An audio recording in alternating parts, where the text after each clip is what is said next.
सत श्री अकाल। Punjab star TV वेख रहे सारे दर्शकों का स्वागत है। मैं हाँ कमलप्रीत कौर। सब तो पहला सारे दर्शकों को नवे साल दी बहुत बहुत मुबारक। पंजाब स्टार टीवी के सारे स्टाफ के वलों आस की जाती है कि सारे दर्शकों का जोड़ा नवा साल है, सारे लोगों का नवा साल है, बहुत ही खुशियां ते खेड़े लैके आवे ते बहुत ही वधिया बतीत होवे।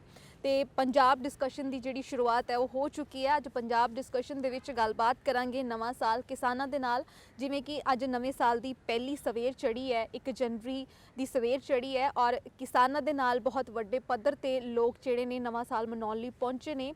किसानों को कुछ ना कुछ राहत जरूर मिली है। पिछली मीटिंग तो जड़ियाँ 2 मंगां ने उन्हां ते सहमति जिहड़ी केंद्र सरकार दे वल्लों प्रगटा दित्ती गई है और नवा साल किसानां दे नाल और इस नवे साल दे विच करोना वैक्सीन जिहड़ी है वो भी एक आस दी किरण बन के आ रही है। करोना भी ये मन्निया जा रहा है कि पिछले साल जिन्ना बुरा बतीत होया है करोना दे नाल, जिन्नियां सारियां जानां गईयां ने ते 2021 दे विच जिहड़ा करोना वैक्सीन दे नाल बहुत सारे लोग जिहड़े ने करोना तो तंदुरुस्त होणगे, करोना मुक्त होणगे ते ये भी आस की जा रही है कि जिहड़ा विश्व है वो करोना मुक्त हो जाएगा। खास तौर ते इस मुद्दों के उत्ते असीं डिस्कशन करांगे कि किवें किसानां दे नाल जिहड़ा वरा 2021 है मनाया गया है। पहली बार होया है कि जदों नवा साल घरां तो बाहर जाके किसान जिहड़े ने बहुत वड्डे पद्धर ते मना रहे हैं और लोग खास तौर ते किसानां दा साथ देण लई पहुंचे ने।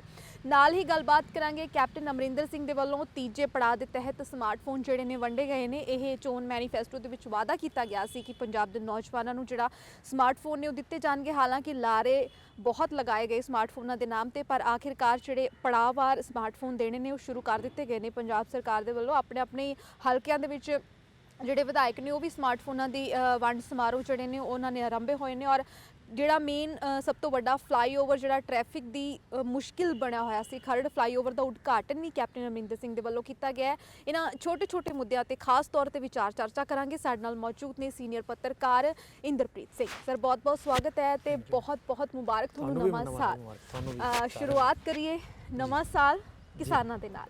ਅੱਜ 1 जनवरी ਦੀ ਜਿਹੜੀ ਤਰੀਕ ਹੈ, ਪਹਿਲੀ ਸਵੇਰ ਚੜੀ ਹੈ ਨਵੇਂ ਸਾਲ ਦੀ ਔਰ ਕਿਸਾਨ ਜਿਹੜੇ ਨੇ 2 ਮਹੀਨਿਆਂ ਤੋਂ ਪਹਿਲਾਂ ਪੰਜਾਬ ਦੇ ਵਿੱਚ ਸੰਘਰਸ਼ ਕੀਤਾ, ਫਿਰ ਦਿੱਲੀ ਦੇ ਬਾਰਡਰ ਤੇ 1 ਮਹੀਨੇ ਦਾ ਜਿਹੜਾ ਸਮਾਂ ਉਹਨਾਂ ਨੂੰ ਹੋ ਚੁੱਕਿਆ ਔਰ ਪਹਿਲੀ ਵਾਰ ਹੋਇਆ ਹੈ ਜਦੋਂ ਕਿਸਾਨਾਂ ਨੂੰ ਜਿਹੜਾ ਹੈ ਨਵਾਂ ਸਾਲ ਆਪਣੇ ਘਰ ਤੋਂ ਬਾਹਰ ਜਾ ਕੇ ਮਨਾਉਣਾ ਪਿਆ ਹੋਵੇ। ਔਰ ਕਿਸਾਨਾਂ ਦਾ ਸਾਥ ਦੇਣ ਲਈ ਦੁਨੀਆ ਦੇ ਵਿੱਚ ਬਹੁਤ ਸਾਰੇ ਲੋਕ ਨੇ ਜਿਹੜੇ ਦਿੱਲੀਆਂ ਦੇ ਬਾਰਡਰਾਂ ਤੇ ਪਹੁੰਚ ਰਹੇ ਨੇ, ਦਿੱਲੀ ਦੇ ਬਾਰਡਰਾਂ ਤੇ ਪਹੁੰਚ ਰਹੇ ਨੇ ਕਿਸਾਨਾਂ ਦਾ ਸਾਥ ਦੇਣ ਲਈ। ਕੀ ਲੱਗਦਾ ਹੈ ਹੁਣ 2 ਮੰਗਾਂ ਜਿਹੜੀਆਂ ਨੇ ਕੇਂਦਰ ਸਰਕਾਰ ਮੰਨ ਚੁੱਕੀ ਹੈ ਔਰ ਹੁਣ 4 जनवरी ਦੀ ਜਿਹੜੀ ਨਵੇਂ ਸਾਲ ਦੀ ਪਹਿਲੀ ਮੀਟਿੰਗ ਹੋਣ ਵਾਲੀ है, ਹੁਣ ਕੀ ਮੰਨਿਆ ਜਾਵੇ ਵੀ ਕਿਤੇ ਨਾ ਕਿਤੇ ਆਸ ਦੀ ਕਿਰਨ ਦਿਖਾਈ ਦੇ ਰਹੀ ਹੈ? ਨਹੀਂ ਦੇਖੋ, 2 ਚੀਜ਼ਾਂ ਨੇ ਇਹਦੇ ਵਿੱਚ। ਪਹਿਲਾਂ ਤਾਂ ਜਿਹੜੀ ਤੁਸੀਂ ਗੱਲ ਕਹੀ ਕਿ 2 ਮੰਗਾਂ ਮੰਨ ਲੀਆਂ ਨੇ, ਉਹ 2 ਮੰਗਾਂ ਚੋਂ ਇੱਕ ਮੰਗ ਤਾਂ ਪਹਿਲਾਂ ਤੋਂ ਹੀ ਸ਼ਾਮਿਲ ਹੈ, ਲੇਕਿਨ ਇੱਕ ਮੰਗ ਜਿਹੜੀ ਹੈ ਉਹ ਕੀ ਕਹਿੰਦੇ ਚੱਲਦੇ ਹੋਏ ਸੰਘਰਸ਼ ਦੇ ਵਿੱਚ ਆਈ ਹੈ। ਠੀਕ ਹੈ, ਸੋ ਮੈਂ ਜਿਹੜੀਆਂ ਮੰਨ ਲੀਆਂ ਨੇ ਉਹ ਤਾਂ ਹਜੇ ਤੱਕ लागू ही नहीं हुई सी। मतलब स्पष्ट मैं तुहानूं ये भला करदा कि ਜਿਹੜੀਆਂ चीज़ां हजे लागू ही नहीं हुई तो उन्हां दे उत्ते सहमति बन गई है। ये भी चलो एक पॉजिटिव पक्ष तो है, लेकिन इन्हां दा बहुता किसानां नाल कोई सरोकार भी नहीं है। उन्हां नूं आशंकावां जरूर ने, लेकिन इहदे च इन्ना घाटा होने वाला नहीं सी जिन्ना किसानां नूं 3 बिल वाला है। ਇਹ ਕਾਨੂੰਨ ਜਿਹੜੇ ਨੇ ਇਹਨਾਂ ਦਾ ਉਹਨਾਂ ਨੂੰ ਜ਼ਿਆਦਾ ਨੁਕਸਾਨ ਹੋਣਾ ਹੈ। ਤੇ ਕਈ ਵਾਰ ਕੀ ਹੁੰਦਾ ਹੈ ਕਿ ਜਦੋਂ ਮੇਨ ਮੁੱਦੇ ਤੇ ਸੰਘਰਸ਼ ਚੱਲ ਰਿਹਾ ਹੁੰਦਾ ਨਾ, ਉਹਨੂੰ ਮਤਲਬ ਉਹਦੇ ਵਿੱਚ ਨਾ ਜਾਣ ਬੁੱਝ ਕੇ ਇਹੋ ਜਿਹੀਆਂ ਚੀਜ਼ਾਂ ਸ਼ਾਮਿਲ ਕੀਤੀਆਂ ਜਾਂਦੀਆਂ ਨੇ ਕਿ ਜਦੋਂ ਸੰਘਰਸ਼ ਚੱਲੂਗਾ ਔਰ ਬਾਤਚੀਤ ਚੱਲੂਗੀ ਤਾਂ ਜਦੋਂ ਤੁਸੀਂ ਟੇਬਲ ਤੇ ਬੈਠੋਗੇ ਤਾਂ ਅਸੀਂ ਕਹਾਂਗੇ ਚਲੋ ਅਸੀਂ ਬਿਜਲੀ ਵਾਲੀ ਮੰਨ ਲਈ, ਚਲੋ ਅਸੀਂ ਤੁਹਾਡੀ ਪਰਾਲੀ ਵਾਲੀ ਵੀ ਮੰਨ ਲਈ। ਉਹ ਕਰਨਗੇ ਸਾਰੇ ਮੀਡੀਆ 'ਚ ਫਿਰ ਕੀ ਹੋਇਆ ਕਰੂ ਜਾਊਗਾ ਗੱਲ ਜਿਵੇਂ ਗਈ ਹੈ। ਤੁਸੀਂ ਦੇਖੋ ਕੱਲ ਸਾਰੇ ਮੀਡੀਆ 'ਚ ਜਿਹੜੀਆਂ ਛਪੀਆਂ ਨੇ ਖਬਰਾਂ ਜਾਂ ਟੀਵੀ ਸਟੂਡੀਓ 'ਚ ਜਿਹੜੀਆਂ ਚੱਲੀਆਂ ਨੇ ਉਹ ਚੱਲੀਆਂ ਕਿ 2 ਬੜੀਆਂ ਅਹਿਮ ਮੰਗਾਂ ਤਾਂ ਮੰਨ ਲੀਆਂ ਨੇ ਤੇ ਬਸ ਹੁਣ 2 ਹੋਰ ਰਹਿ ਗਈਆਂ ਨੇ। ਇਹ ਨਹੀਂ ਪਤਾ ਕਿ ਉਹ ਜਿਹੜੀਆਂ 2 ਮੰਗਾਂ ਨੇ, ਪਹਿਲੀ ਗੱਲ ਤਾਂ ਇਹ ਕਿ ਉਹ ਦੋਨੋਂ ਹੀ ਹਜੇ ਉਸ 'ਚ ਨਹੀਂ ਆਈਆਂ। ਇੱਕ ਬਿਜਲੀ ਵਾਲੇ ਤੇ ਤਾਂ ਹਜੇ ਕਾਨੂੰਨ ਹੀ ਨਹੀਂ ਲੈ ਕੇ ਆਏ, ਨਾ ਬਿੱਲ ਲੈ ਕੇ ਆਏ, ਨਾ ਕਾਨੂੰਨ ਲੈ ਕੇ ਆਏ ਤੇ ਇੱਕ ਡਰਾਫਟ ਹੈ। ਇਹ ਜਿਹੜਾ ਹੈਗਾ ਇਹਦਾ ਇੱਕ ਆਰਡੀਨੈਂਸ ਜਾਰੀ ਹੋਇਆ ਤਾਂ ਸੋ ਇਹ ਵੀ ਹਜੇ ਬਿੱਲ ਨਹੀਂ ਹੈ। 3-4 ਮਹੀਨੇ ਤੱਕ ਇਹ ਵੀ ਉੜ ਜਾਣਾ ਜੇ ਅਗਰ ਮਤਲਬ ਜਦੋਂ ਵੀ ਅਗਰ ਜਿਵੇਂ ਪਾਰਲੀਮੈਂਟ ਸੈਸ਼ਨ ਤਾਂ ਇਸ ਵਾਰੀ ਹੋਇਆ ਨਹੀਂ ਹੈ, ਤੁਹਾਨੂੰ ਪਤਾ ਹੀ ਹੈ ਕਿ ਇਹਨਾਂ ਨੇ ਕਰਵਾਇਆ ਹੀ ਨਹੀਂ। ਔਰ ਜਿਹੜਾ ਹੁਣ ਬਜਟ ਸੈਸ਼ਨ ਹੋਏਗਾ ਜੇ ਉਸ 'ਚ ਪਾਸ ਹੋ ਗਿਆ ਤਾਂ ਠੀਕ ਹੈ, ਨਹੀਂ ਤਾਂ ਫਿਰ ਉੜ ਗਿਆ ਸੀਗਾ। ਚਲੋ ਹੁਣ ਤਾਂ ਇਹਨਾਂ ਨੇ ਖੁਦ ਹੀ ਕਹਿਤਾ ਕਿ ਅਸੀਂ ਉਹਨਾਂ ਨੂੰ ਬਾਹਰ ਕੱਢ ਦਾਂਗੇ। ਸੋ ਪਹਿਲੀ ਗੱਲ ਤਾਂ ਇਹ ਕਿ ਜਿਹੜਾ ਸੰਘਰਸ਼ ਹੈਗਾ ਉਹ 3 ਖੇਤੀ ਕਾਨੂੰਨਾਂ ਨੂੰ ਲੈ ਕੇ ਆ, ਉਸ ਦੇ ਉੱਤੇ ਹੀ ਕੁਝ ਹੋਇਆ ਕਿ ਨਹੀਂ ਹੋਇਆ, ਇਹ ਇੰਪੋਰਟੈਂਟ ਥਿੰਗ ਹੈ, ਨਾ ਕਿ ਆ ਜਿਹੜੀਆਂ ਮੈਂ ਨਹੀਂ ਮੰਨਦਾ ਵੀ ਆ 2 ਚੀਜ਼ਾਂ ਕੋਈ ਬਹੁਤੀਆਂ ਇੰਪੋਰਟੈਂਟ ਸੀਗੀਆਂ। ਦੂਸਰੀ ਗੱਲ ਇਹ ਕਿ ਹੁਣ ਜਿਹੜੀ 4 ਤਰੀਕ ਨੂੰ ਮੀਟਿੰਗ ਹੈ ਨਾ, 4 ਤਰੀਕ ਨੂੰ ਮੀਟਿੰਗ 'ਚ ਦੇਖੋ ਹੁਣ ਜਿਹੜੀ ਪਿਛਲੀ ਵਾਲੀ ਮੀਟਿੰਗ ਆ ਉਸ 'ਚ ਇਹ ਲੱਗਦਾ ਰਿਹਾ ਹੈ ਕਿ ਗਵਰਨਮੈਂਟ ਥੋੜੀ ਜਿਹੀ ਢਿੱਲੀ ਪਈ ਹੈ। ਮੈਂ ਤੁਹਾਨੂੰ ਪਹਿਲਾਂ ਵੀ ਕਿਹਾ ਸੀ ਕਿ ਸ਼ਾਇਦ ਇਸੇ ਪ੍ਰੋਗਰਾਮ 'ਚ ਕਿਹਾ ਸੀ ਵੀ ਸਵਾਲ ਹੁਣ ਇਸ ਗੱਲ ਦਾ ਆ ਗਿਆ ਕਿ ਅਸੀਂ ਹੱਲ ਕਿਵੇਂ ਕਰਨਾ। ਪ੍ਰੋਬਲਮ ਦੋਨੋਂ ਤਰਫ ਤੋਂ ਹੈ। ਕਿਸਾਨਾਂ ਵੱਲੋਂ ਪ੍ਰੋਬਲਮ ਇਹ ਹੈ ਕਿ ਕਿਸਾਨਾਂ ਨੇ ਸਟਾਰਟਿੰਗ 'ਚ ਜਿਹੜੇ ਕੰਮ ਇਸ਼ੂਜ਼ ਕਹੇ ਸੀਗੇ ਵੀ ਆਪ ਜਿਹੜੇ ਤੁਸੀਂ ਬਿੱਲ ਪਾਸ ਕੀਤੇ ਆ ਇਹ ਨਾਲ ਆ ਹੋ ਜਾਏਗਾ, ਆ ਹੋ ਜਾਏਗਾ, ਆ ਹੋ ਜਾਏਗਾ, ਉਹ ਤਾਂ ਗਵਰਨਮੈਂਟ ਨੇ ਸਾਰੇ ਹੀ ਰੈਕਟੀਫਾਈ ਕਰਤੇ ਆ। ਠੀਕ ਹੈ, ਹੁਣ ਆਸ਼ੰਕਾਵਾਂ ਤਾਂ ਕੋਈ ਉਹਨਾਂ ਦੀਆਂ ਰਹੀਆਂ ਨਹੀਂ, ਹੁਣ ਰਹਿ ਗਿਆ ਸਿਰਫ ਬਿੱਲ। ਤਾਂ ਵੈਸੇ ਤਾਂ ਬਿੱਲ 'ਚ ਵੀ ਹੁਣ ਕੁਝ ਨਹੀਂ ਰਿਹਾ, ਗਵਰਨਮੈਂਟ ਇਹਨੂੰ ਵਿਡਰਾਅ ਕਰ ਸਕਦੀ ਹੈ ਵੀ ਠੀਕ ਹੈ ਜਦੋਂ ਅਸੀਂ ਮੰਨ ਲਿਆ ਤਾਂ ਜੀ ਹੁਣ ਵਿਡਰਾਅ ਕਰ ਲੈਂਦੇ ਆ ਤੇ ਨਵੇਂ ਸਿਰੇ ਤੋਂ ਇੱਕ ਆਪਾਂ ਬਿੱਲ ਬਣਾਉਂਦੇ ਆ ਬੈਠ ਕੇ। ਔਰ ਕਿਉਂਕਿ ਇਹ ਸਾਨੂੰ ਸਾਰਿਆਂ ਨੂੰ ਹੀ ਮੰਨਣਾ ਚਾਹੀਦਾ ਹੈ ਕਿ ਖੇਤੀ ਦੇ ਵਿੱਚ ਬਹੁਤ ਵੱਡੇ ਰਿਫਾਰਮਸ ਦੀ ਲੋੜ ਹੈ। ਅਸੀਂ ਉਸੇ ਢਰਰੇ ਤੇ ਨਹੀਂ ਰਹਿ ਸਕਦੇ ਕਿ ਜੀ ਹਾਂ ਸਰਕਾਰ ਬਸ ਖਰੀਦੀ ਜਾਏ ਤੇ ਉਹਨਾਂ ਨੂੰ ਇਸ ਤਰ੍ਹਾਂ ਨਹੀਂ। ਚਾਹੇ ਤਾਂ ਸਰਕਾਰ ਇਨਫਰਾਸਟ੍ਰਕਚਰ ਕ੍ਰੀਏਟ ਕਰੇ, ਚਾਹੇ ਪ੍ਰਾਈਵੇਟਾਈਜ਼ ਕਰਕੇ ਕਰੇ, ਚਾਹੇ ਕੋਆਪਰੇਟਿਵ ਸੈਕਸ਼ਨ ਚੋਂ ਕਰੇ, ਕਿਸੇ 'ਚ ਵੀ ਕਰੇ, ਸਾਨੂੰ ਰਿਫਾਰਮਸ ਤਾਂ ਚਾਹੀਦੇ ਹੀ ਨੇ। ਮਤਲਬ ਮੈਂ ਇੱਕ ਮੋਟੀ ਜੀ ਉਦਾਹਰਣ ਦੇ ਕੇ ਤੁਹਾਨੂੰ ਦੱਸ ਦਿੰਦਾ। 2 ਜਾਂ 3 ਸਾਲ ਤੱਕ ਕਿਸਾਨਾਂ ਨੂੰ ਆਲੂ ਦਾ ਪਿਆਜ਼ ਭਾਅ ਬੜਾ ਅੱਛਾ ਮਿਲਦਾ ਹੈ, ਚੌਥੇ ਸਾਲ ਉਹ ਸੜਕਾਂ ਤੇ ਸਿੱਟ ਦਿੰਦੇ ਆ। ਤਾਂ ਇੱਕ ਜਿਹੜਾ ਫਾਰਮਰ ਇਹ ਡਿਮਾਂਡ ਕਰ ਰਹੇ ਨੇ ਆਪਣੇ ਤਿੰਨੋਂ ਕਾਨੂੰਨਾਂ ਨੂੰ ਲੈ ਕੇ ਕਿ ਜੀ ਸਾਡਾ MSP ਦੀ ਗਰੰਟੀ ਹੋਵੇ, ਉਹ ਕਿੰਨੀ ਕੁ ਮੁਸ਼ਕਿਲ ਹੈ। ਇਹ ਜਦੋਂ ਸਾਰੇ ਬੰਦੇ ਕਰਦੇ ਨੇ ਜੀ, ਮੈਂ ਬਹੁਤ ਸਾਰੇ ਆਰਟੀਕਲ ਪੜ੍ਹ ਰਿਹਾ, ਉਹ ਲਗਾਤਾਰ ਕਹੀ ਆ ਰਹੇ ਨੇ ਕਿ ਜੀ 17 ਲੱਖ ਕਰੋੜ ਦਾ ਬੋਝ ਪੈ ਜਾਏਗਾ। ਕਿਵੇਂ ਪੈ ਜਾਏਗਾ? ਸਰਕਾਰ ਨੇ ਤਾਂ ਨਹੀਂ ਖਰੀਦਣਾ, ਸਰਕਾਰ ਨੇ ਤਾਂ ਇੱਕ ਕਾਨੂੰਨ ਬਣਾਉਣਾ ਹੈ ਕਿ ਮੰਡੀ ਦੇ ਵਿੱਚ ਜਿਹੜਾ ਫਾਰਮਰ ਆਪਣੀ ਜਿਣਸ ਲੈ ਕੇ ਆਇਆ ਉਹ ਇਸ ਤੋਂ ਘੱਟ ਨਹੀਂ ਵਿਕੇਗੀ। ਤੇ ਇਹ 'ਚ ਸਰਕਾਰ ਨੇ ਕੀ ਕਰਨਾ? ਵਪਾਰੀ ਦੇ ਉੱਤੇ ਮਤਲਬ ਉਹ ਹੈ ਹੀ ਹੈ, ਇੱਕ ਵਪਾਰੀ ਦੇ ਉੱਤੇ ਰਾਈਡਰ ਲਾਤਾ ਹੈ ਵੀ ਜੇ ਆਲੂ ਆ ਗਿਆ ਤੇ 5 ਰੁਪਏ ਕਿਲੋ ਤੋਂ ਘੱਟ ਨਹੀਂ ਖਰੀਦੇਗਾ, 5 ਤਾਂ ਮਿਨੀਮਮ ਤੈਨੂੰ ਉਹਨੇ ਦੇਣੇ ਹੈ। ਠੀਕ ਹੈ ਕਿ ਨਹੀਂ?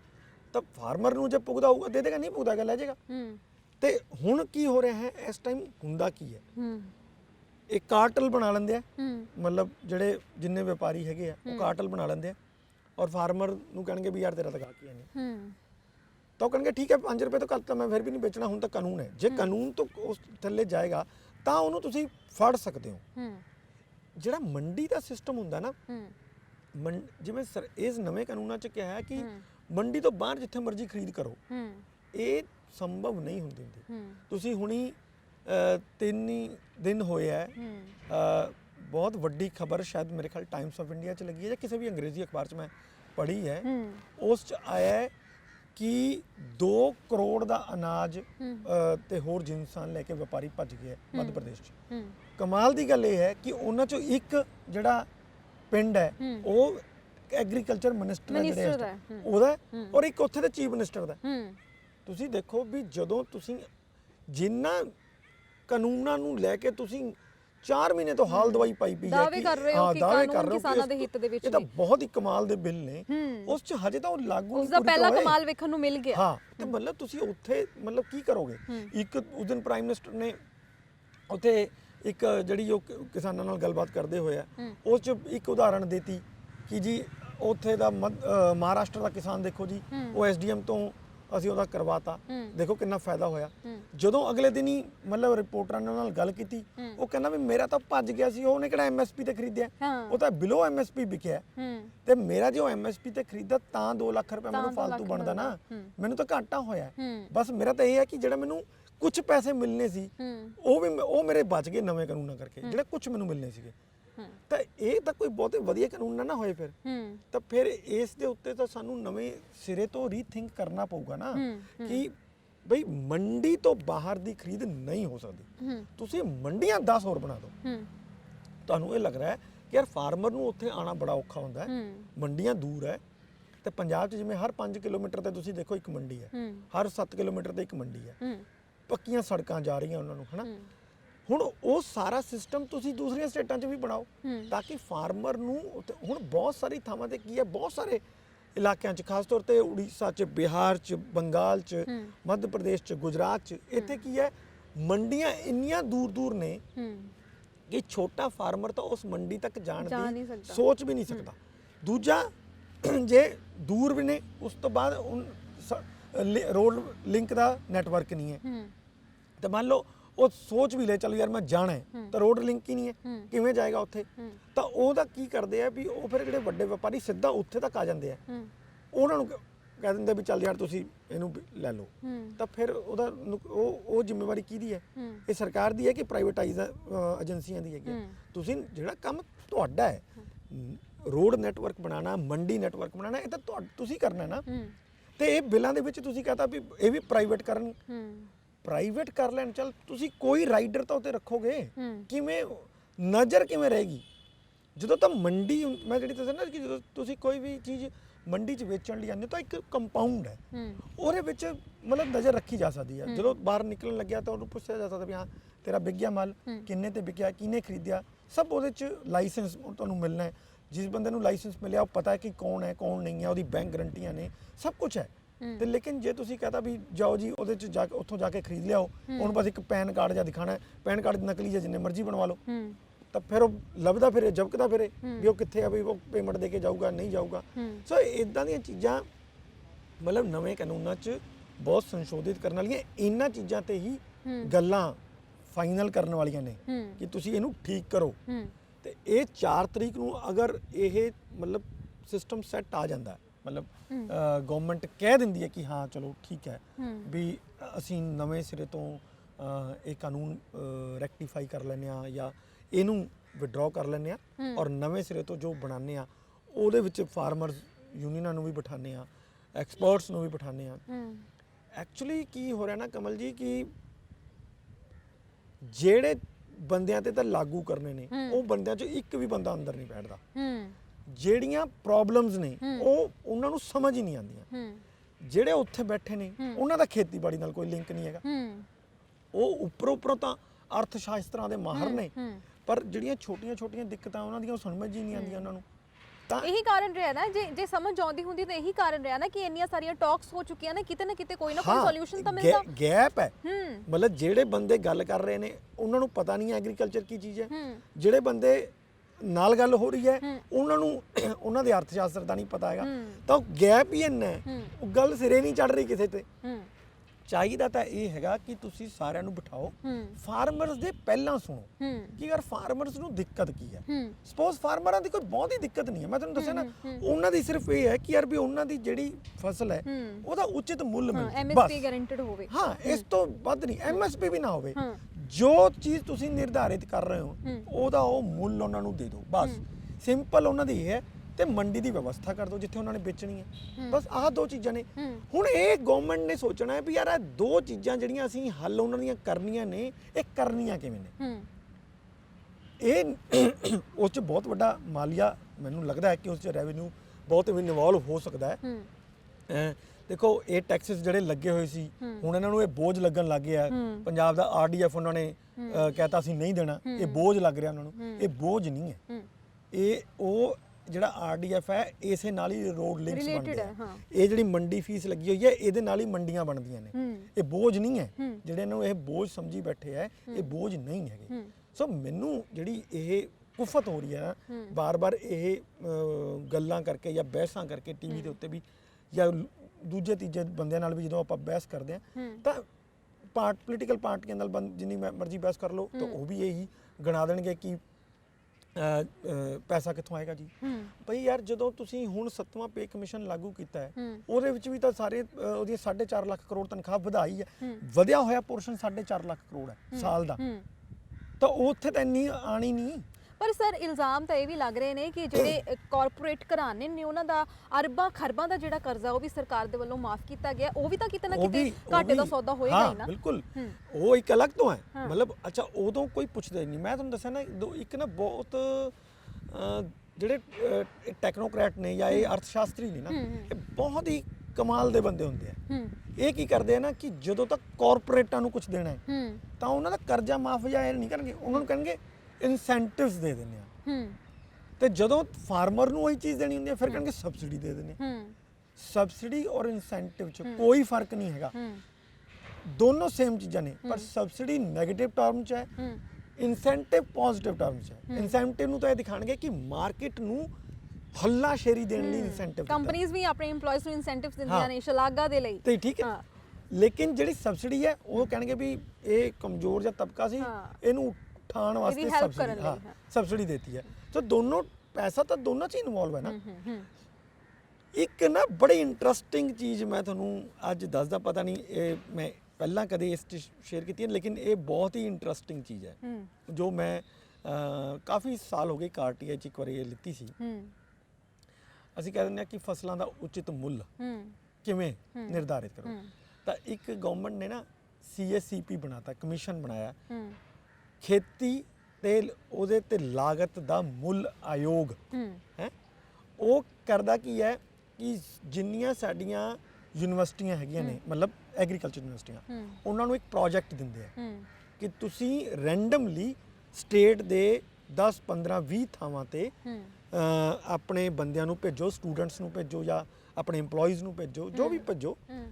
ਹਰ ਫਾਰਮਰ ਦੀ ਉਸ ਫਸਲ ਦੇ ਉੱਤੇ ਪਹਿਲੇ ਖਰਚੇ ਤੋਂ ਲੈ ਕੇ ਆਖਰੀ ਖਰਚੇ ਤੱਕ, ਯਾਨੀ ਕਿ ਜਦੋਂ ਅਸੀਂ ਸੋਇੰਗ ਸ਼ੁਰੂ ਕਰਦੇ ਹਾਂ ਉਦੋਂ ਤੋਂ ਲੈ ਕੇ ਜਦੋਂ ਅਸੀਂ ਉਹਦੀ ਜਿੰਸ ਵੇਚ ਦਿੰਦੇ ਹਾਂ ਮੰਡੀਆਂ 'ਚ, ਉਦੋਂ ਤੱਕ ਦਾ ਇੱਕ ਦਿਨ ਦਾ ਖਰਚਾ ਨੋਟ ਕਰਕੇ ਸਾਨੂੰ ਭੇਜਣਾ ਹੈ।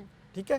ਉਸ ਖਰਚੇ ਦੇ ਉੱਤੇ ਤੁਸੀਂ ਸਾਨੂੰ ਦੱਸਣਾ ਵੀ ਇਹ ਖਰਚਾ ਇੰਨਾ, ਤਾਂ ਇਹਦੇ ਤੇ ਜਿਹੜੀ ਉਹ ਮੰਨ ਲਓ ਕਣਕ ਹੈਗੀ ਆ ਉਹਦਾ ਮੁੱਲ ਕਿੰਨਾ ਹੋਣਾ ਚਾਹੀਦਾ। ਤਾਂ ਮੈਨੂੰ ਯਾਰ ਜਦੋਂ ਮੈਂ ਇੱਕ ਵਾਰੀ ਮੰਗਿਆ ਸੀਗਾ, ਉਦੋਂ ਇਹਨਾਂ ਨੇ ਸ਼ਾਇਦ 2150 ਰੁਪਏ, ਕਾਫੀ ਸਾਲ ਹੋ ਗਏ ਇਹਨੂੰ ਮੈਂ ਜਦੋਂ ਮੰਗਿਆ ਸੀਗਾ, 2150 ਰੁਪਇਆ ਰੇਟ ਦਿੱਤਾ ਸੀਗਾ। ਸਿਫਾਰਿਸ਼ ਕੀਤੀ ਕਿ 2150 ਰੁਪਏ ਕਣਕ ਦਾ ਰੇਟ ਹੋਣਾ ਚਾਹੀਦਾ। ਤਾਂ ਗਵਰਨਮੈਂਟ ਨੇ ਨਿਰਧਾਰਿਤ ਕੀਤਾ ਸੀ 1250। ਹੁਣ ਤੁਸੀਂ ਦੇਖੋ ਵੀ ਤੁਸੀਂ ਜਿਸ ਤੁਹਾਡੀ ਏਜੰਸੀ ਨੇ, ਸਰਕਾਰੀ ਏਜੰਸੀ ਨੇ ਕਿਹਾ ਵੀ ਯਾਰ 2100 ਹੋਣਾ ਚਾਹੀਦਾ, ਤੁਸੀਂ ਉਹਨੂੰ ਦੇ ਰਹੇ ਹੋ 1250। 800 ਰੁਪਏ ਦਾ ਤੁਹਾਨੂੰ ਸਿੱਧਾ ਘਾਟਾ ਪਾ ਰਹੇ ਹੋ। ਉਹ ਘਾਟਾ ਉਹ ਬਰਦਾਸ਼ਤ ਕਿਵੇਂ ਕਰੂਗਾ? ਉਹਦੇ ਲਈ ਜਵਾਬਦੇਹੀ ਕਿਹਦੀ ਹੈ? ਉਹ 'ਚ 2-4 ਖਰਚੇ ਕੱਢ ਦਿੰਦੇ ਨੇ ਵੀ ਤੁਹਾਨੂੰ ਬਿਜਲੀ ਮੁਫਤ ਮਿਲਦੀ ਹੈ, ਇਹ ਮਾਈਨਸ ਕਰੋ। ਤੁਹਾਡੀਆਂ ਜ਼ਮੀਨਾਂ ਆਪਣੀਆਂ ਹੀ ਨੇ, ਤਾਂ ਜਿਵੇਂ ਮੰਨ ਲਓ ਇੱਥੇ 35000 ਠੇਕਾ ਹੈ, ਤਾਂ ਉਹਦੇ 'ਚ ਮੈਂ ਦੇਖਿਆ ਉਹ 13000 ਰੁਪਏ ਲਾਇਆ ਹੋਇਆ, ਤਾਂ 35000 ਤੇ 13000 'ਚ ਫਰਕ ਹੀ ਨਹੀਂ ਹੈ। ਚਲੋ ਇਸ ਤਰ੍ਹਾਂ ਦੇ ਕਈ ਖਰਚੇ ਨੇ ਜਿਹੜੇ ਉਹਦੇ ਵਿੱਚ ਪਾਏ ਹੋਏ ਸੀ, ਤੇ ਉਹ ਸਾਰੇ ਖਰਚੇ 'ਚ ਤੁਸੀਂ 800 ਰੁਪਏ ਪਰ ਕੁਇੰਟਲ ਉਹਨੂੰ ਘਾਟਾ ਦੇ ਰਹੇ ਹੋ। ਤੁਹਾਡੀ ਏਜੰਸੀ ਕਈ ਹੋਈ ਤੇ ਤੁਸੀਂ ਕਹਿ ਰਹੇ ਹੋ ਫਿਰ ਅਸੀਂ ਉਹਨੂੰ ਸਬਸਿਡੀ ਦੇ ਦਿੰਦੇ। ਉਹ ਕਹਿੰਦਾ ਮੈਨੂੰ ਸਬਸਿਡੀਆਂ ਦੀ ਕੋਈ ਲੋੜ ਨਹੀਂ ਹੈ, ਮੈਨੂੰ ਤੁਸੀਂ ਜਿਹੜਾ 2150 ਤੁਹਾਡੀ ਯੂਨੀਵਰਸਿਟੀ ਨੇ ਕਿਹਾ ਉਹ ਦੇ ਦਿਓ ਤੇ ਮੇਰੀ ਫਸਲ ਚੁੱਕੋ ਬਸ। ਹੁਣ ਉਹ ਸਰਕਾਰ ਨਹੀਂ ਕਰਦੀ। ਅੱਜ ਤੱਕ ਵੀ ਦੇਖੋ, ਹੁਣ ਮੇਰੇ ਕੋਲ 6-7 ਸਾਲ ਹੋ ਗਏ, 2100 ਰੇਟ ਤਾਂ ਅੱਜ ਵੀ ਨਹੀਂ ਹੋਇਆ ਹੈਗਾ। ਤਾਂ ਮੇਰਾ ਕਹਿਣ ਤੋਂ ਭਾਵ ਇਹ ਹੈ ਵੀ ਜਿਹੜਾ ਤੁਸੀਂ ਮੁੱਲ ਦੇ ਨਹੀਂ ਰਹੇ ਤੇ ਉਹਨੂੰ ਫਿਰ ਕਹਿ ਰਹੇ ਹੋ ਅਸੀਂ ਸਾਨੂੰ ਸਬਸਿਡੀਆਂ ਦਿੱਤੀਆਂ ਨੇ। ਉਹ ਕਹਿ ਰਿਹਾ ਵੀ ਸਾਨੂੰ ਸਬਸਿਡੀਆਂ ਦੀ ਕੋਈ ਲੋੜ ਨਹੀਂ, ਤੁਸੀਂ ਮੁਫਤ ਬਿਜਲੀ ਵੀ ਆਪਣੀ ਵਾਪਸ ਲੈ ਲਓ, ਤੁਸੀਂ ਸਾਰਾ ਕੁਝ ਖੇਤ ਜਿਹੜੀਆਂ ਬੀਜਾਂ ਤੇ ਸਬਸਿਡੀ ਦਿੰਦੇ ਹੋ ਜਾਂ ਖਾਦਾਂ ਤੇ ਸਬਸਿਡੀ ਦਿੰਦੇ ਹੋ, ਦਵਾਈਆਂ ਤੇ ਸਭ ਵਾਪਸ ਲੈ ਲਓ। ਮੈਨੂੰ ਤਾਂ ਜਿਹੜਾ 2100 ਰੁਪਏ ਜੇ ਤੁਹਾਡੀ ਯੂਨੀਵਰਸਿਟੀ ਕਹਿ ਰਹੀ ਹੈ ਤਾਂ ਮੈਨੂੰ 2100 ਦੇ ਦਿਓ ਬਸ। ਅੱਜ ਮੈਂ ਹੁਣ ਲਾਸਟ ਪਤਾ ਕੀਤਾ ਹੈ, ਉਹਨਾਂ ਨੇ ਕਿਹਾ 2750 ਰੁਪਏ ਰੇਟ ਹੋਣਾ ਚਾਹੀਦਾ ਸੀ, ਗਿਆ 1850 ਰੁਪਏ ਰਿਹਾ, ਫਿਰ ਉਹੀ 800 ਰੁਪਏ ਦਾ ਘੱਟ ਹੈ। ਤਾਂ ਉਹ ਘਾਟਾ ਬਰਦਾਸ਼ਤ ਕਿਵੇਂ ਹੋਊਗਾ? 800 ਰੁਪਏ ਪਰ ਕੁਇੰਟਲ, ਯਾਨੀ ਕਿ ਜੇ 20 ਕੁਇੰਟਲ ਵੀ ਜਿਹੜੀ ਐਵਰੇਜ ਹੈ ਪੰਜਾਬ ਦੀ ਉਹ ਹੋਈ ਹੈ, ਤਾਂ ਤੁਸੀਂ ਉਹਦਾ ਘਾਟਾ ਦੇਖ ਲਓ 16-17 ਹਜ਼ਾਰ ਰੁਪਏ ਪਰ ਏਕੜ ਦਾ ਘਾਟਾ ਹੈ। ਇਹ ਇੱਕ ਫਸਲ ਦਾ ਹੈ। ਇਸੇ ਤਰ੍ਹਾਂ ਹੀ ਦੂਸਰੀ ਫਸਲ ਦਾ ਹੈ। ਜੇ ਕਿਸਾਨ ਕੋਲੇ 5 ਏਕੜ ਜ਼ਮੀਨ ਵੀ ਹੈਗੀ ਹੈ ਤਾਂ 2 ਲੱਖ ਰੁਪਇਆ ਤਾਂ ਸਿੱਧਾ ਹੀ ਉਹਦਾ ਘਟ ਜਾਂਦਾ। ਇੰਨੀ ਸਬਸਿਡੀ ਤਾਂ ਉਹ ਤੁਹਾਡੇ ਤੋਂ ਨਹੀਂ ਲੈਂਦਾ ਨਾ ਸਾਰੇ ਸਾਲ 'ਚ।